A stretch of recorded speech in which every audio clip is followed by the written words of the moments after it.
buying at auction. Just checking to make sure that somebody isn't in the crowd tonight. Things can happen at auction. I'm a real believer. You got to go to auction. It's got to be at auction. This is a very popular, very desirable Gustav Stickley 9-drawer chest of drawers, as you can tell. And one of your good friends, who's not here tonight, at a David Rago auction, wanted badly to buy this piece. And you know, there's a lot of, you know, you're talking about Gustav Stickley waxing poetic. I think Irene Sargent did most of the waxing poetic for Gus. He signed his name at the bottom, and Irene was the, you know, the English professor from Syracuse who wrote the Craftsman. That's another story. And, you know, so we know Gus didn't build these pieces, and they weren't for the most part built by hand. They used machinery to reduce the drudgery. But on a piece like this, if you ever see one of these and you pull the drawers out, each drawer is going to have a number on the bottom, because they were hand-fitted into that slot. So in a piece like this, they'll be numbered 1 through 9. And what this individual, who's not here tonight, so will remain nameless for the moment, knew was that if you, while you were looking at this piece, took out all 6 of those drawers, but didn't put them back in the right slots, they would go in, but they don't work very well. They stick or they're loose because maybe there's an 1/8 of an inch difference between each one. So this individual showed up and took out all the drawers, inspected it very carefully, and very meticulously put all the drawers back in the wrong place. So for the rest of the preview, everybody who came up to it was messing with the drawers, trying to get the drawers open and thinking, oh, this piece isn't built very well. Auction comes, the piece comes up for auction, Ray gets it. Oh, he said his name. And I think it's still in his house to this day. With the drawers put in the right place. Things you need to know when you go to auction. My first major score. I was very lucky on this particular day. Still living in Iowa City. And this is just within the first few months of getting started. Yeah, I did. I did. It happened. Monday night, Cedar Rapids, Iowa, community auction.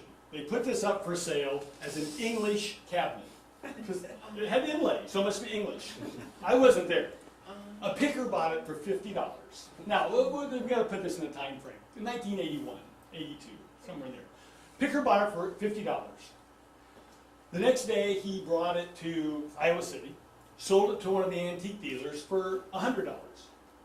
And that picker person then sold it to another antique dealer before noon that day for $200. Everybody was doubling their money. And so Janet, who bought it for $200, had it in her shop for $400. We don't do much math in Iowa, but you know, we know our twos. And so I'm in my refinishing shop at like 4:30 in the afternoon on this Tuesday afternoon, and somebody stops by and they said, geez, I'm surprised you didn't go down to Janet's and see the piece of Stickley. I said, she's got a piece of Stickley? He said, yeah, she's got a piece of Stickley down there, but it's got some funny inlay on it. Whoa, sounds interesting. At this time, there's only one book of any merit. That's David Cather's book, and still a great book, but it had just come out. So I went to Janet's shop, and sure enough, there it was for $400, labeled a Stickley cabinet. But I knew the inlay was not typical Stickley. And so I took a chance, you know, but $400, even still. It wasn't a giveaway, but there was no deciding about it. Paid Janet the $400, took it home, started doing my research, and realized this was designed by Harvey Ellis. And you know what makes Harvey Ellis's work distinctive is the inlay he designed, and Harvey Ellis only worked for Gustav Stickley for about 5 or 6 months. He was an itinerant architect and an alcoholic, and Gus, after meeting him in Rochester at Gus's exhibition, gave Harvey a job, as much out of pity as anything, I think. And he just sort of put up with Harvey. And Harvey came up with these ideas for the inlay, and Gus, I think, recognized that his furniture needed to get a little bit of a lighter look. But I think Harvey took it further than Gus really wanted to go with it, because they never did put this into production. I think this particular piece, they only made 5 or 6 of them. And, you know, I was out $400, and it's as crazy as it sounds, I had to sell this piece. You know, I was making a living, you know, refinishing antiques and selling antiques. And if I bought it today, I would try to keep it. But back then, I had to sell it. So I had the audacity to call up Christie's. You know, I'm a kid in Iowa. I just called up Christie's and talked to a woman there named Nancy McClellan, who was the head of their 20th Century Decorative Arts program at that time. And told her what page it was on in David Cadler's book. And she said, well, Bruce, I think we can get you between 6 and 8 for that. I thought, oh, I'm going to double my money. It took me a little while to figure out she's saying 6,000 to 8,000.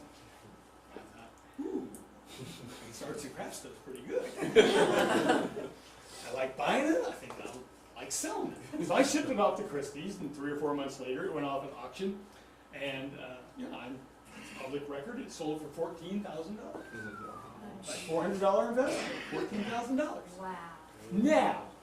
Now, this same cabinet, not a similar one, the same cabinet sold just last year, years ago. Somebody remember? 2 years ago, and I want to say $144,000. Yeah, so it's like playing that game show with Howie Mandel, right? When do you stop and when do you keep going? But it kept me going, and you know, you can't look back. You know, it was a wonderful experience, and it was exciting, and $14,000 on a $400 business. I was pumped. I was pumped. But you know, with the good stuff comes the rest. And this is the time for true confessions. Did anybody besides me buy one of these Mission Oak height-of-bed sofas? This is why I've had back problems for most of my life, hauling the stuff around. I bought one of these one time. It is the most uncomfortable couch, and twice as uncomfortable as a bed. And it says down here, the housewife appreciates extra sleeping accommodations it affords when unexpected guests arrive. Trust me, you put a guest on this bed, they're not going to be there for breakfast. I must have moved this thing 4 times. It is the heaviest, ugliest, poorliest made thing ever. And I don't know who I finally ever unloaded it on. But finally I got rid of it because it was, it's what gave meaning to the words mission joke. Which is what they oftentimes called it as I was buying it. What got me going? What kept me going? Same thing that does today for a large part. Books. Wonderful selection of books out here. But I was helped more than anything. Stephen Gray, who uncovered a lot of the early catalogs and published them so that people like myself could identify unsigned pieces, signed pieces, and the books were just an invaluable help in terms of getting started, and still are for anybody. Another question I often get, and have got over the years, is should you buy an unsigned piece? This is a Roycroft. This is the typewriter mark that shows up just a few times on their earliest stuff. It's a difficult, and it's not an easy answer for this, because many times, well, let's talk about signing. I will tell you this. I was in an antique shop one time in Durham, North Carolina. Went in, announced to the guy I collected arts and crafts. I was looking for any arts and crafts he had. And he was standing there leaning against a chair. And he said, geez, he said, you know, I'd love someday to have a piece of Stickley. And, you know, I said, it'd be great to have a signed piece. And he was asking me what pieces I had, and I told him just, you know, my collection was just getting started and stuff. And all the time I realized that he had his foot on a Stickley chair. And I knew it just by looking at it. It wasn't this particular one, but I could just tell by looking at it, it was a Stickley chair.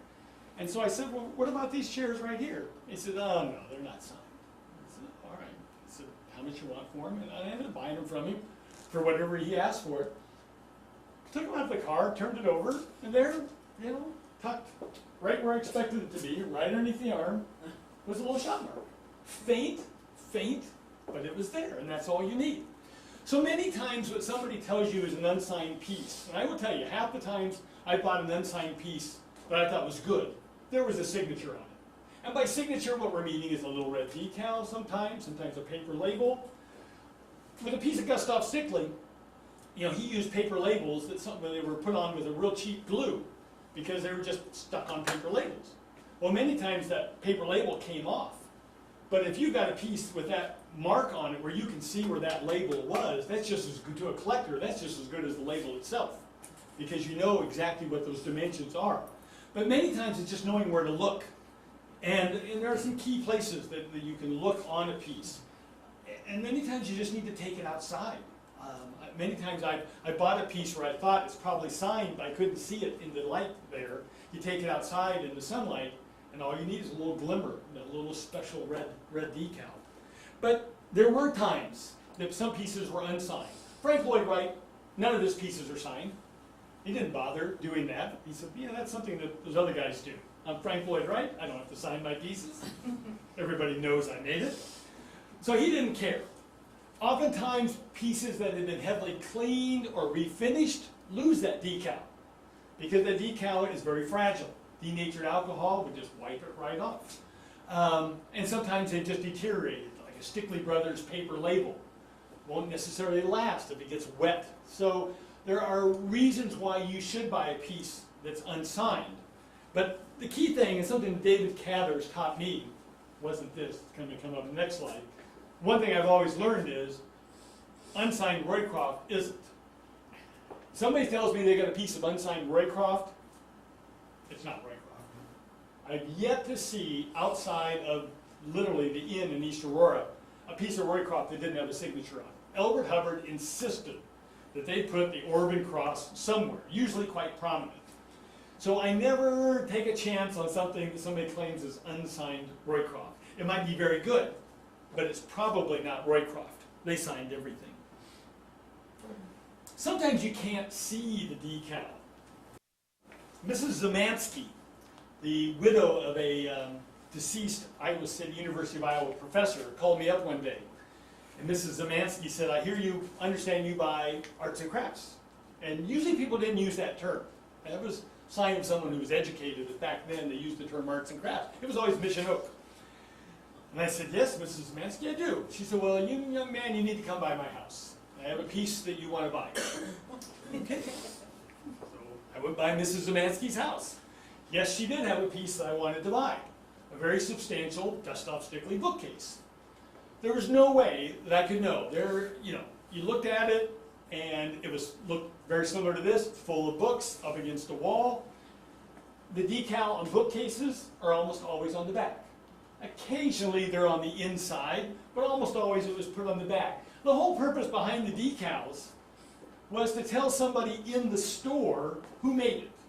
Because oftentimes a retailer, just like today, would have furniture from several different people. And oftentimes Gustav's furniture would be in a retail department store just a few feet away from Leopold's and a few feet away from Stickley Brothers.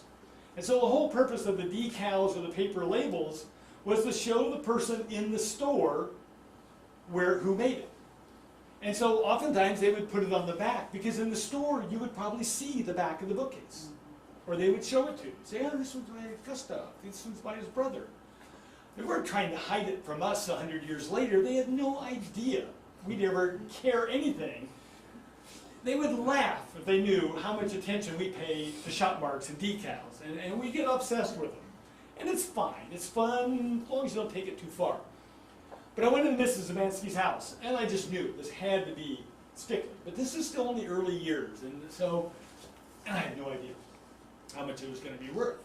But Mrs. Zemansky, she knew her stuff. And so I said, well, I like the bookcase. She said, yes, you should buy it. And I said, well, I have no idea how much money are we talking about here? And she said, well, I thought about that. And she said, but we're going to let my carpenter decide. I'm looking around, there's a carpenter there. And I said, well, what are we talking about here? She said, well, you see where this bookcase is at? And I said, yeah. She said, I need a closet behind it. I said, okay. And she said, you're going to build me a closet.